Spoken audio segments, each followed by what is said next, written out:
This video is brought to you by Credit Grid, your source for business credit knowledge.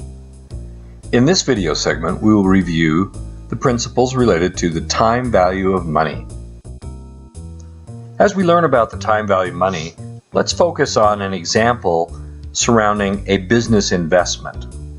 A business investment can be described as the purchase of an asset that is used to create revenue.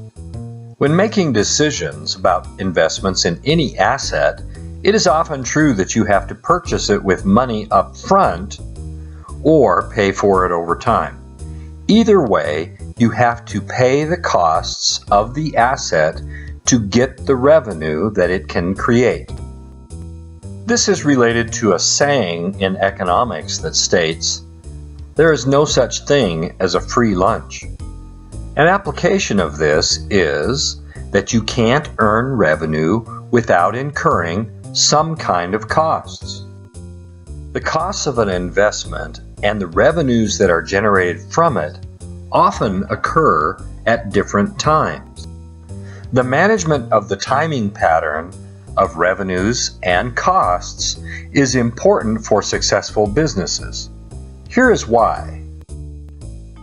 $1 of either cost or revenue in the future is not financially equal to having $1 today. Normally, it takes less than $1 today to generate $1 a month or a year from now.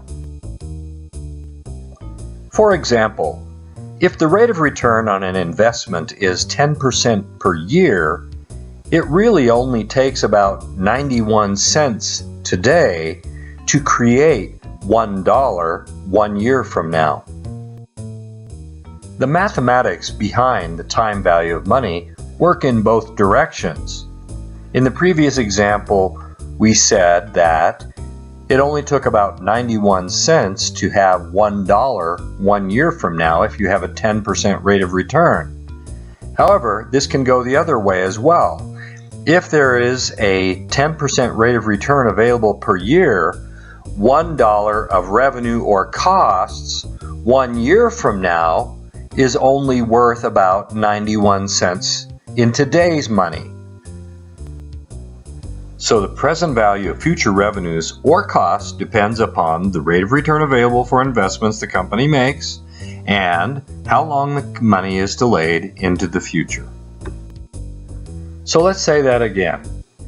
The higher the typical rate of return available, the lower the present value of the future revenue or costs available from any cash flow streams coming to the company or being made by the company. Also, the more delayed into the future the money is, the lower will be its present value. A business rule that comes from this is that if you want to reduce the present value of costs, you should try to defer them as far as you can into the future. On the other hand, if you want to increase the present value of revenues, you should try to accelerate them as much as you can into the present time period. So, the management of costs and their cost flows over time and the management of revenue flows over time constitute good cash flow management practices of any company. So, this leads to a couple of simple rules in business that everyone should remember. Number 1 is buy low and sell high. That's something that we should all understand. But related to what we have just been talking about, Number 2 states that you should try to collect revenue early and defer costs as long as you can without incurring penalties. So, just like in everything else, when it comes to cash flow management of either the cost or the revenue side, managing the timing patterns of costs and revenues is vitally important.